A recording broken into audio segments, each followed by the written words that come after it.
Réveille ton bise, tin tin tin. Réveille ton bise.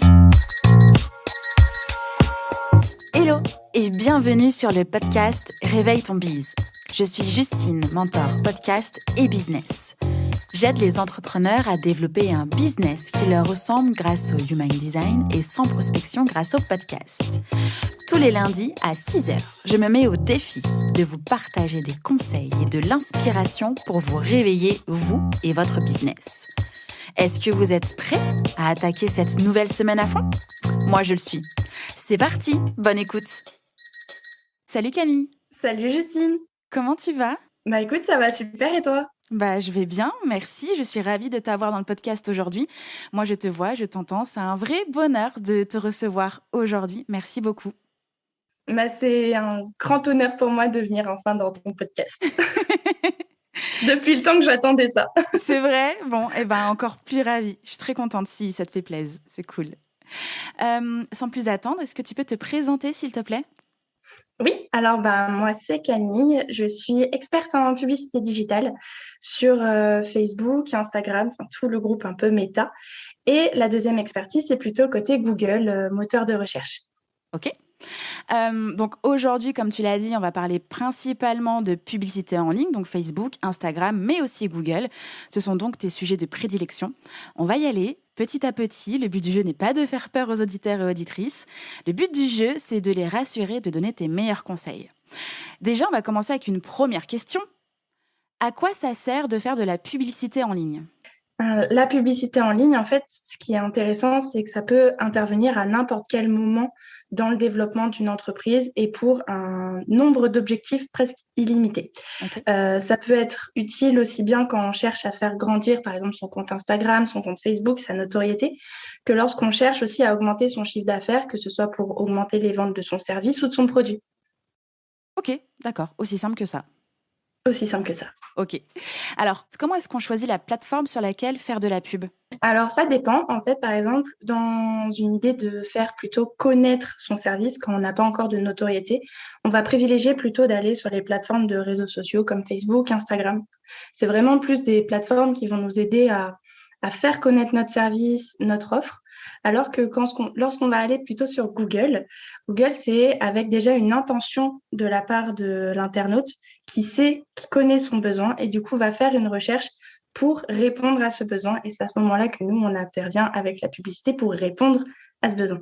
Ok, alors ça veut dire que finalement, ce serait complémentaire de lancer d'un côté sur Facebook, Instagram par exemple, et de l'autre côté sur Google. Ça peut être complémentaire, oui, pour certaines entreprises selon le niveau d'avancement. En général, quand on est encore un peu petit, entre guillemets, qu'on est en train de grandir, on privilégie souvent plus les réseaux sociaux que Google. Ok, d'accord. Donc j'imagine que les étapes sont si différentes pour préparer sa première publicité en ligne. Du coup, on va déjà voir quelles sont les étapes du côté du groupe Meta. Comment est-ce qu'on prépare sa première publicité en ligne ? Alors, en général, par exemple, lorsque c'est moi qui récupère le projet du client, on commence toujours par une grosse partie où on va discuter de son projet, discuter de sa cible, quel est le message vraiment qui va faire ressortir. Et personnellement, moi, j'aime bien mettre un gros point sur l'identité de la marque, qu'est-ce qui la différencie des autres, l'authenticité vraiment qu'il y a derrière. Je pense que c'est un très bon point pour justement aussi se différencier dans la masse, entre guillemets, qu'on peut retrouver sur Facebook. Ensuite, on va commencer à préparer les textes, les visuels. En général, pour ça, on va s'inspirer des pages, par exemple, sur les sites web, les pages de destination qui sont prévues à cet effet, mais aussi, par exemple, le contenu d'un compte Instagram, d'un compte Facebook. On va en général aussi pouvoir regarder les concurrents. Qu'est-ce qui se passe au niveau des concurrents avec la librairie de Facebook qui met à disposition en fait toutes les publicités de tout le monde. Et ensuite, petit à petit, on construit la publicité pour qu'elle soit aux couleurs, avec le message précis et tout ça dans une idée de tunnel pour qu'on puisse en fait réussir à avoir des bons résultats de A à Z, que la campagne ne se passe pas juste sur Facebook, mais il y a aussi un énorme enjeu qui se passe aussi en dehors par rapport à la page de destination. Ok, Comment est-ce qu'on détermine du coup son objectif? Parce que alors il y en a plusieurs, il y a des objectifs d'engagement, il y a des objectifs de conversion. Est-ce qu'on doit lancer plusieurs campagnes avec différents objectifs ou est-ce qu'on doit d'abord passer par un premier objectif, genre engagement pour avoir un peu de visibilité et ensuite conversion? Comment ça se passe tout ça? Alors, on n'est pas du tout obligé de commencer par de la notoriété dans un premier temps. Ça va OK. vraiment correspondre en fait aux besoins de la personne. Ça peut aussi bien être, par exemple, si elle est vraiment petite et qu'elle est dans un objectif de notoriété, à ce moment-là, oui, on va foncer sur la notoriété, faire grandir le compte pour ensuite lancer tout ce qui est le tunnel d'acquisition aussi qui va découler forcément de cette acquisition de notoriété. OK. Après, on peut aussi passer directement en conversion.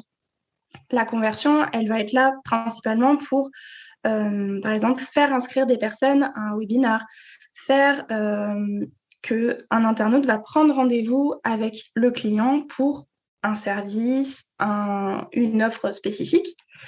Et en fait, ça va vraiment dépendre des objectifs de développement de l'entreprise. Si elle est plutôt dans une phase de croissance, notoriété, à ce moment-là, on ira plus sur des objectifs engagement, notoriété, couverture. Et si on est plutôt dans une phase de développement vraiment de chiffre d'affaires, de grandir en termes de société, à ce moment-là, on va plus aller sur de la conversion directement. Après, le petit piège, c'est qu'on a souvent tendance à faire des campagnes de trafic OK. en se disant que le fait d'amener du trafic sur ton site web va faire que tu vas obtenir des ventes. Or, c'est pas ce qui va se passer. Facebook va te donner ce que tu demandes, c'est-à-dire du trafic, mais ce ne sera pas forcément des personnes qualifiées qui seront prêtes à faire l'action. Et c'est pour ça qu'en général, il faut souvent faire attention à ça, à bien prendre l'objectif de conversion quand on est dans ce cas-là. OK. C'est quoi la différence entre une campagne de pub et juste faire un boost? La grande question. Oui. Alors, en fait, le boost, il est là principalement, j'ai presque envie de dire, pour aider Facebook à un peu se faire des sous facilement, OK. presque, parce qu'en fait, l'idée du boost, ça va être d'envoyer la publication à un maximum de personnes, mais qui ne seront pas forcément dans le ciblage qui intéresse, pas forcément avec la motivation de faire l'action de conversion derrière. Et on est plutôt dans une réflexion de masse qui n'est pas forcément pertinente. À ce moment-là, en fait, l'argent qu'on met sur le boost, on a tout intérêt à mettre exactement la même somme, mais en passant par le business manager, avec soit l'objectif de notoriété qui correspond plutôt à celui qu'on a avec le boost, soit avec directement un objectif de conversion. OK, ça marche. Tu viens de parler du business manager. C'est un Oui, peu le grand méchant loup quand on ne connaît oui. pas du tout ce truc qui est vilain, pas beau, qui est juste pas intuitif en plus. Hem, Comment est-ce qu'on peut apprivoiser un peu ce monstre, du web? En fait, c'est vrai que la première fois qu'on va l'ouvrir, on va se dire: «Mais qu'est-ce que c'est que cette histoire? Je Pourquoi je suis comprends venue rien. ici? Je suis pas venue pour souffrir ici, moi». C'est ça. En fait, pour réussir à comprendre un peu comment la structuration de base est faite de ce compte, il faut avoir une logique un peu de poupée russe.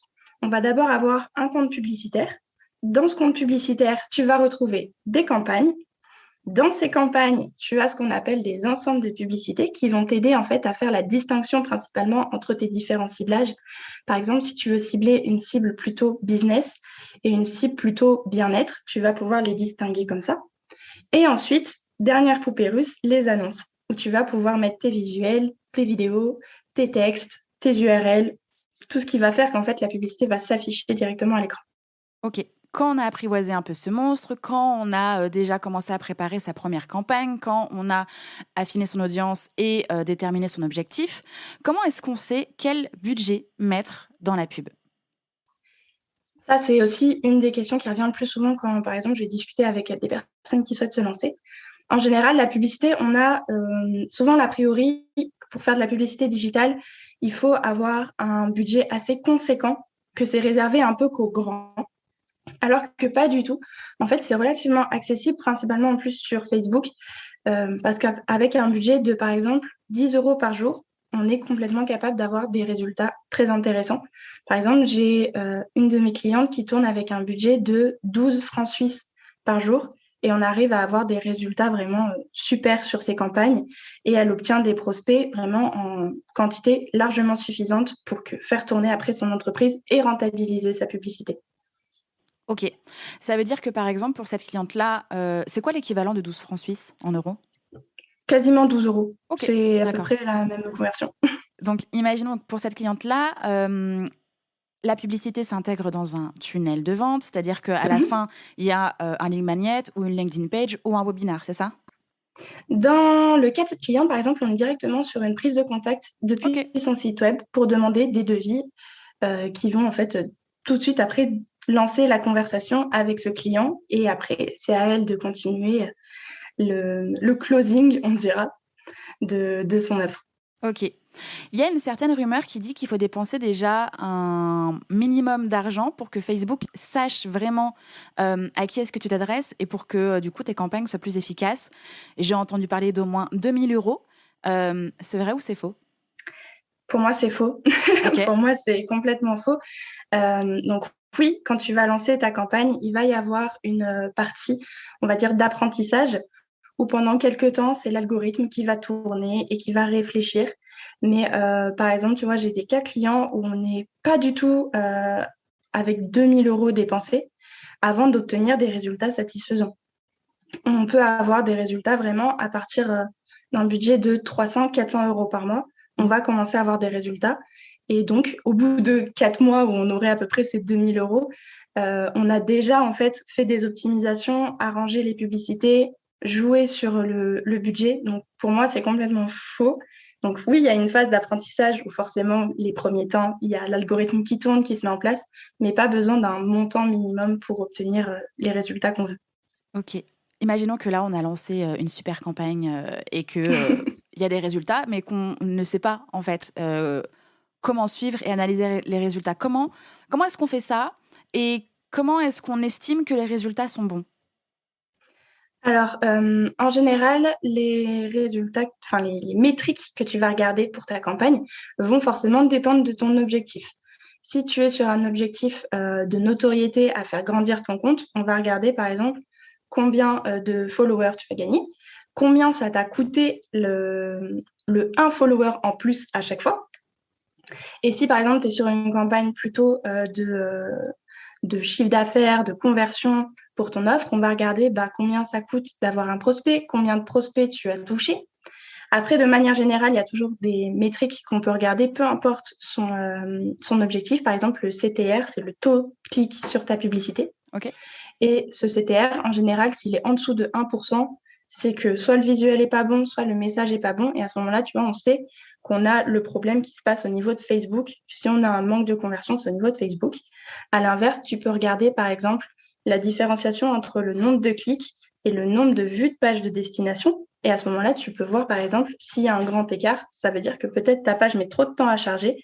Et à ce moment-là, le problème n'est pas de la publicité, mais sur la page de destination. Ok. Donc ça veut dire que lorsqu'on met en place une campagne et qu'on veut suivre les résultats, on ne va pas que dans le Business Manager, on ne va pas que dans Meta, pardon.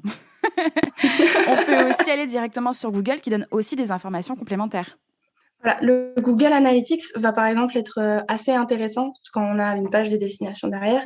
On va pouvoir voir déjà, Google de lui-même va pouvoir faire la différenciation entre le nombre de personnes qui viennent en naturel, en organique, et le nombre de personnes qui viennent en payant. Donc déjà, c'est un bon moyen de voir si ton site web et ta page en fait arrivent à vivre si tu enlèves la publicité. Ok. Mais tu vas aussi pouvoir voir le taux de rebond.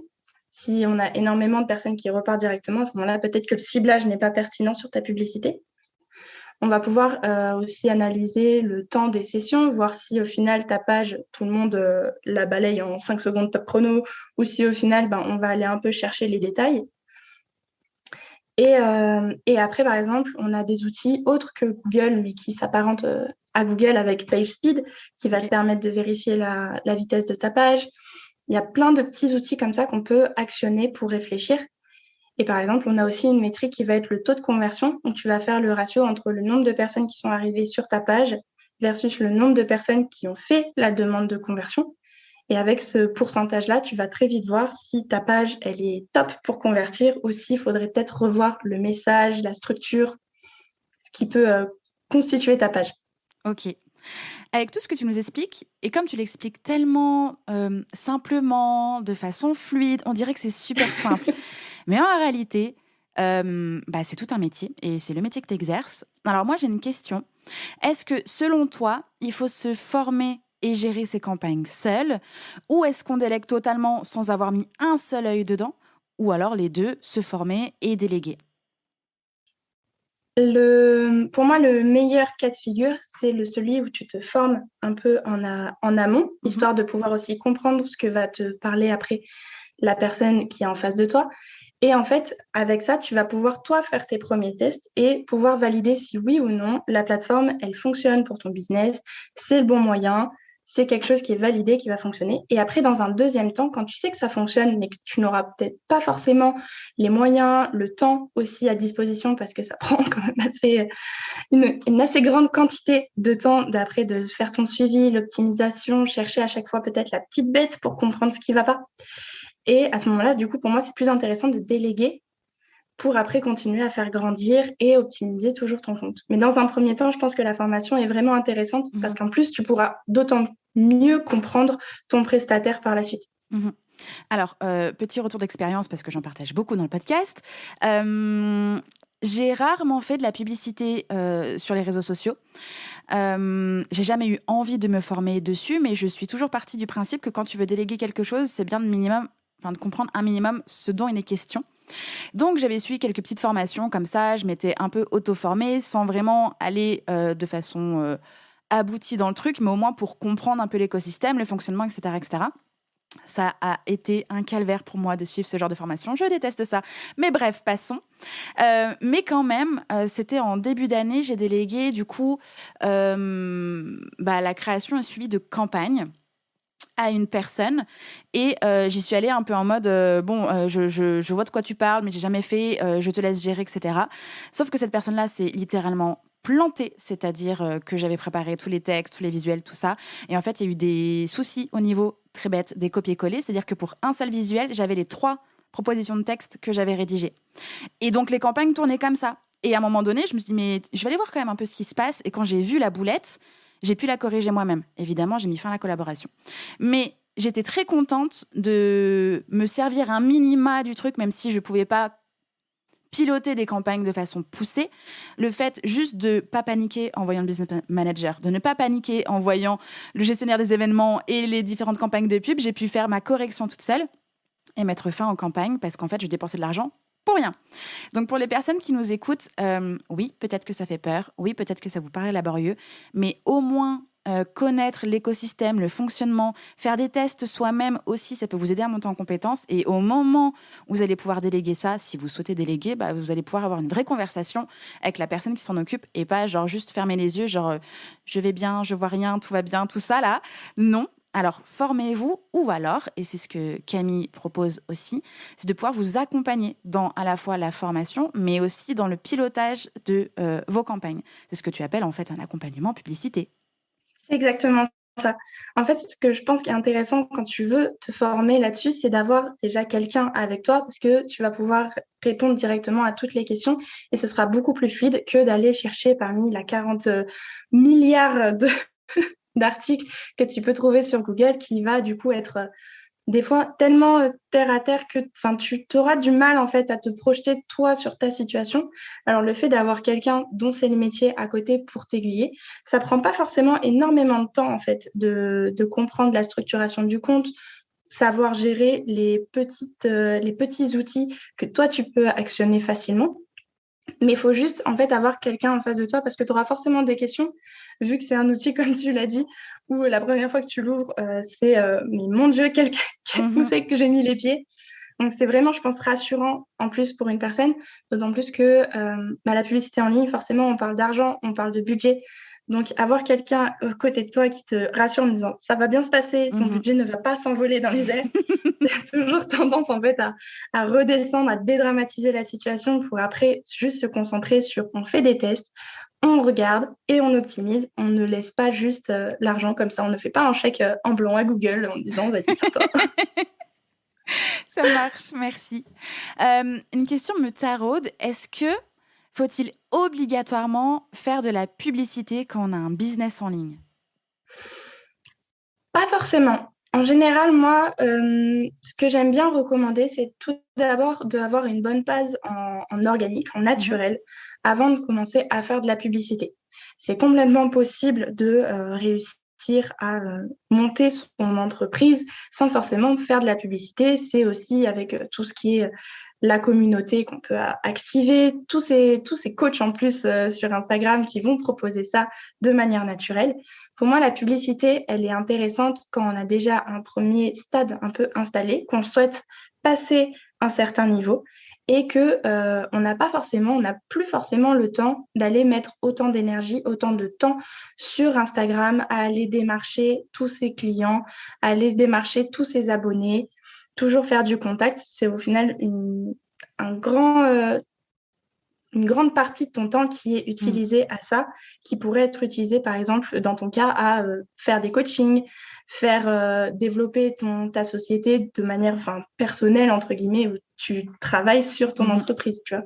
Parce que c'est vrai, d'autant plus que quand on a un business en ligne, on est très présent sur les réseaux sociaux, et en tout cas en ce qui me concerne, plus Instagram, et on voit plein de stories publicitaires, plein de posts publicitaires qui passent. Et quand on fait pas de la pub, on se dit, mais en fait, je vais pas décoller, je vais pas avancer.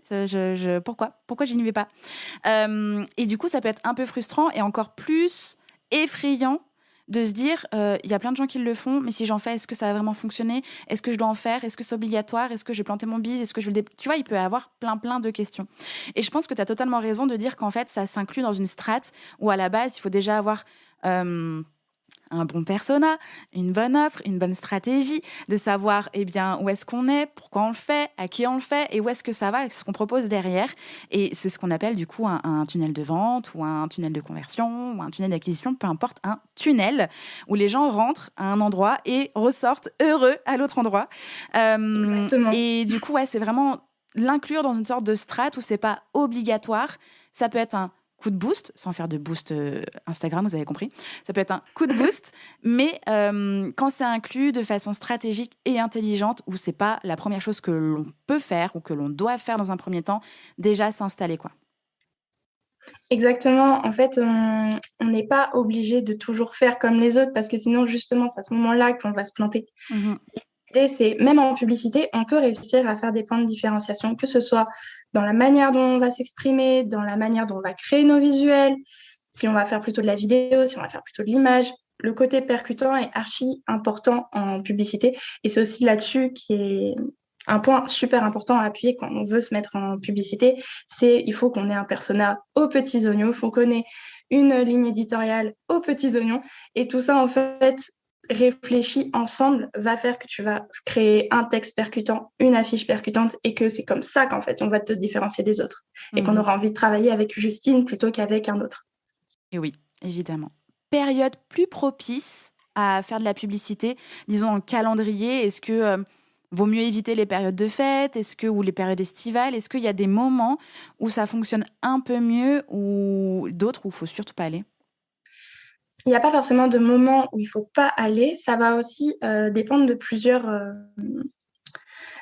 événements. Donc, par exemple, si toi, ton business, tu sais que ta période forte, elle est entre janvier et mars, à ce moment-là, oui, fonce là-dessus, ce sera sûrement encore plus bénéfique pour toi.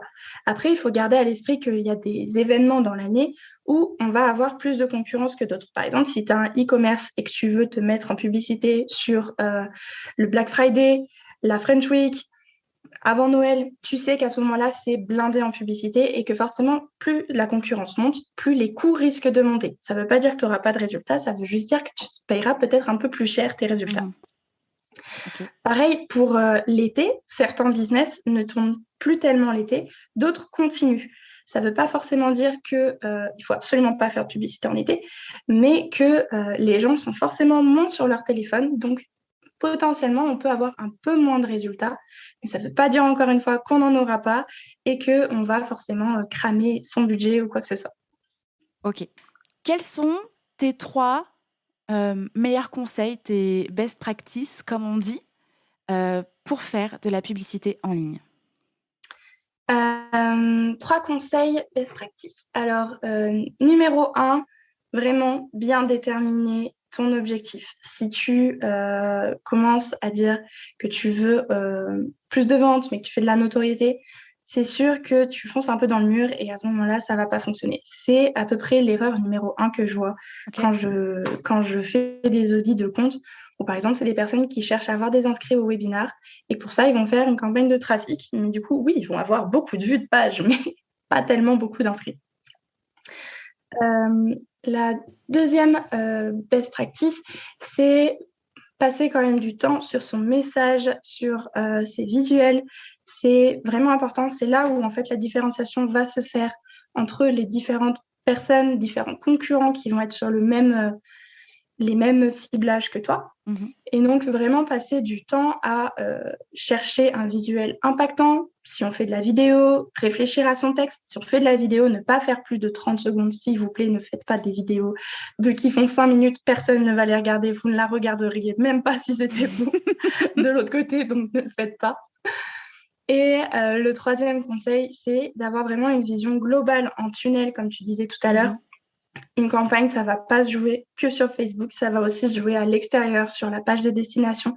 Et du coup, là-dessus, c'est hyper important d'avoir une bonne structure, aussi toujours un texte percutant, réfléchir correctement à sa structuration. Par exemple, si on cherche à récupérer des emails, on n'a peut-être pas forcément en fait, besoin d'avoir la fiche détaillée de la personne avec son numéro de téléphone, son adresse, son nom de famille. On peut faire quelque chose de très simple avec juste un prénom, une adresse email. Et ça permet d'autant plus de gagner en résultat. Donc vraiment, garder cette logique de tunnel et réfléchir de manière globale, stratégique. Pas juste, je donne tout sur Facebook et c'est pas grave, la page des destinations, on verra plus tard. Ok, ça marche. Merci beaucoup parce qu'en plus, tu as répondu à ma deuxième question qui était ce qu'il ne faut surtout pas faire. Donc, tu as fait les meilleurs conseils et éviter de faire ça. Quelle efficacité, Camille! Merci. J'ai une autre question. Dans le fait de faire de la publicité, il y a des choses qui me dérangent dans le sens, c'est de donner de l'argent à une entreprise que j'aime pas beaucoup non plus. Comment, et là pour le coup, je pense que je parle aussi pour les business, tu sais, éco-responsables, dans le développement durable, etc. Est-ce que quand on a un business avec des valeurs fortes comme celle-ci, est-ce que ça reste quand même cohérent de faire de la publicité et auquel cas, est-ce qu'on peut faire de la publicité un peu plus green, un peu plus durable ? Oui, c'est sûr que c'est un des points noirs, on va dire, de toutes les personnes qui vont avoir des business plutôt éco-responsables et éco-développement, tout ça. Et c'est sûr, Facebook, on est d'accord, ce ne sera pas forcément l'entreprise qui sera la plus green du monde, loin de là.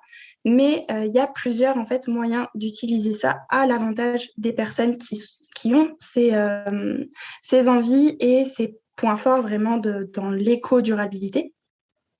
Pour ça, déjà, il faut comprendre que plus vous faites développer votre message et votre audience, forcément, vous allez toucher des personnes qui auront les mêmes valeurs que vous et donc votre message aussi prend de l'ampleur via ces canaux. Le deuxième point, c'est que la publicité Facebook, elle peut être complètement, on va dire, éthique dans le sens où en fait, vous choisissez les personnes que vous ciblez et vous ciblez ces personnes par rapport à des intérêts qui ont été manifestés. Donc, on ne va jamais aller proposer à quelqu'un, par exemple, je ne sais pas, une éponge que tu peux garder à vie, l'éponge qui ne part pas en lambeaux. Celle-là, par exemple, tu ne vas pas aller la proposer à quelqu'un qui est fan des courses de moto-voiture avec les gros 4x4 de partout. Parce que c'est une personne qui va avoir justement, par ses likes, par son action sur les réseaux sociaux, fait remonter que c'est une personne qui est intéressée par tous ces intérêts-là. Donc déjà, tu ne vas pas aller t'adresser à la mauvaise personne et ton message va forcément toucher des personnes qui ont la même mentalité que toi. Ensuite, il y a plusieurs moyens aussi d'actionner ta publicité. Par exemple, on va avoir une métrique sur le Business Manager qui va être la répétition. Et du coup, tu vas pouvoir voir combien de fois ta publicité a été rediffusée en moyenne à une personne. À partir du moment où tu vois que tu rediffuses 7 fois ta publicité, là, tu es en train de basculer dans le spam. Tu sais que ce n'est pas dans tes valeurs, ce n'est pas ce que tu veux. Alors à ce moment-là, hop, tu changes ton paramétrage, tu changes tes visuels, tu proposes autre chose. Et en final, petit à petit, tu peux complètement être dans les clous de tes valeurs tout en faisant grandir ton message. Et pour ce qui est de donner de l'argent à Facebook, tu n'es pas obligé, si ce n'est pas dans tes valeurs, que tu as envie d'avancer quand même, tu n'es pas obligé d'aller donner un vrai 2000 euros par mois à Facebook. Tu peux avoir des budgets beaucoup plus petits, mais qui vont t'aider quand même dans ton développement. Ok, super. Merci beaucoup pour toutes ces réponses, Camille. Je t'en prie. Mini changement de sujet parce que j'ai eu la chance de t'accompagner pendant 3 mois pour lancer ton activité. Merci Oui. encore pour ta confiance. Merci encore pour ton accompagnement. Justement, je voulais en parler parce que c'est vrai que j'ai pas encore beaucoup de clients et de clientes qui sont venus dans le podcast derrière, en dehors de Sandra. Si j'oublie d'autres personnes, pardon, mais je crois que non, j'ai pas beaucoup de clients et de clientes qui sont venus dans le podcast derrière. Donc, peux-tu m'expliquer pourquoi tu as eu besoin de te faire accompagner dans le lancement et le développement de ton business? En fait, donc quand je t'ai contactée, ça faisait déjà 2 mois que j'avais lancé mon auto-entreprise et j'avais de moi-même pris le pas de ne pas prendre l'accompagnement tout de suite parce que je voulais faire mes erreurs, je voulais un peu me prendre des murs pour voir directement où est-ce que j'avais besoin d'un coach, où est-ce que j'avais besoin d'une personne pour me guider. Et par contre, je suis partie en me disant, dans tous les cas, je me ferai accompagner à un moment donné parce que c'est trop important pour moi de réussir aussi dans mon entreprise pour ne pas vouloir prendre quelqu'un qui a de l'expérience, qui a un retour, une méthodologie qui va m'aider en fait à grandir et qui va m'accompagner dans mes résultats. C'est un peu, des fois, mettre de son ego de côté. On a envie de dire, j'ai réussi tout seul, j'ai tout fait tout seul. Mais au final, se faire accompagner, c'est le meilleur moyen d'aller plus loin et aussi plus vite, pour le coup, parce que je pense que ton accompagnement m'a fait gagner peut-être facile 1 an si j'avais voulu continuer toute seule dans mon truc.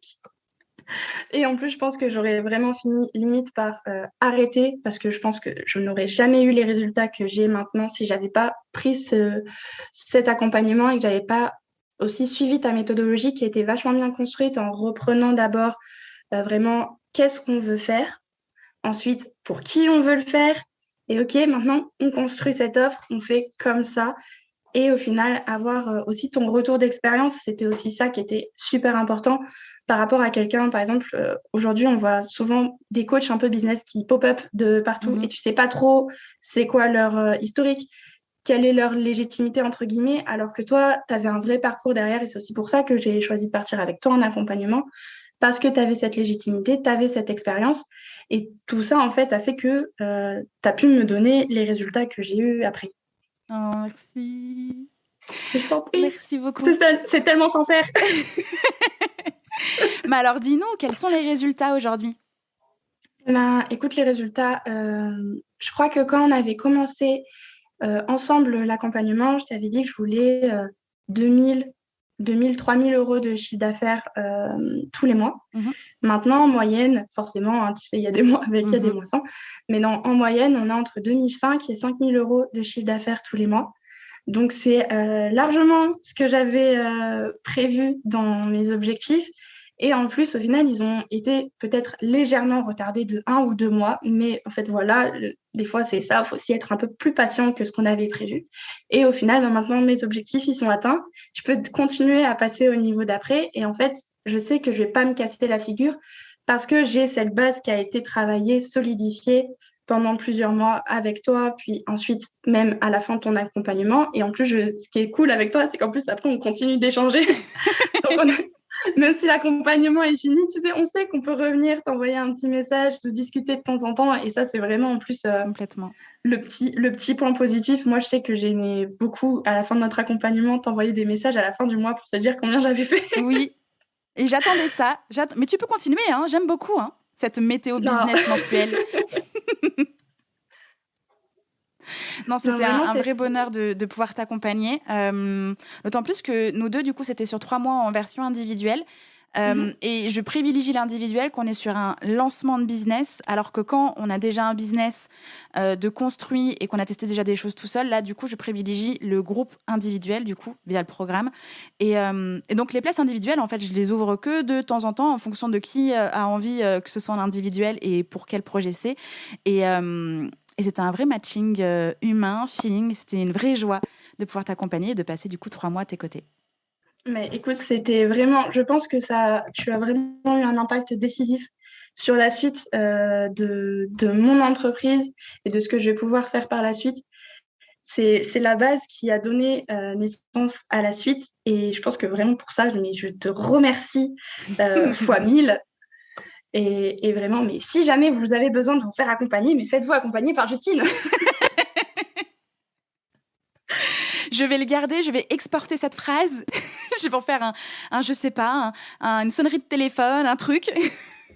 Ton réveil le matin, ça peut être pas mal. C'est ça aussi, c'est vrai.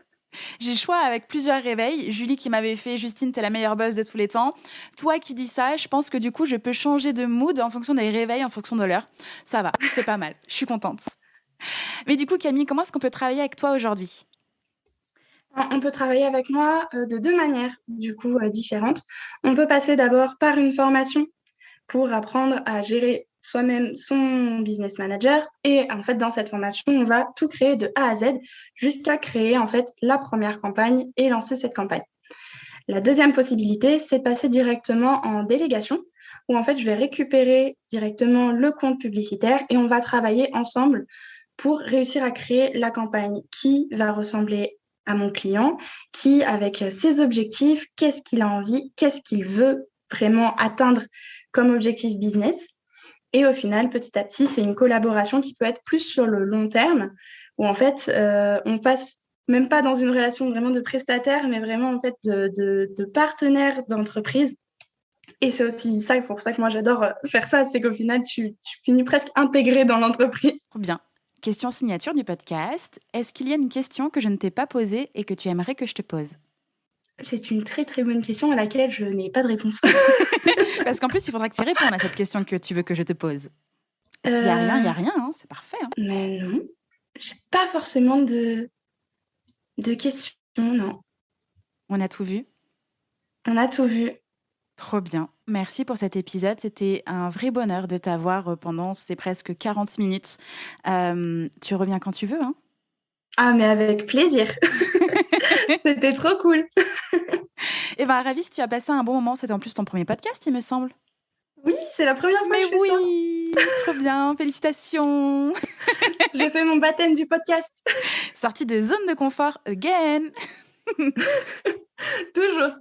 C'est le nouveau mantra. C'est ça. Merci beaucoup, Camille. Et puis, à très bientôt. À très bientôt. Bye bye. J'espère que cet épisode vous a plu. N'hésitez pas à partager le podcast à une personne qui veut aussi se réveiller avec vous. Retrouvez l'ensemble des informations et des liens en description de l'épisode ainsi que sur le site internet www.justinarma.com. Si vous avez des idées, des suggestions ou si vous avez juste aimé cet épisode et que vous voulez me le dire, direction Apple Podcast pour laisser un commentaire et des petites étoiles. Vous pouvez aussi me laisser des petits mots sur Instagram au nom de Justine-Arma avec 2 A ou par mail à l'adresse hello@justinarma.com. N'oubliez pas de vous abonner à Réveille ton bise sur votre plateforme d'écoute préférée pour ne pas louper votre réveil. On se retrouve lundi prochain, 6h, pour un nouvel épisode. Bonne semaine. Ciao!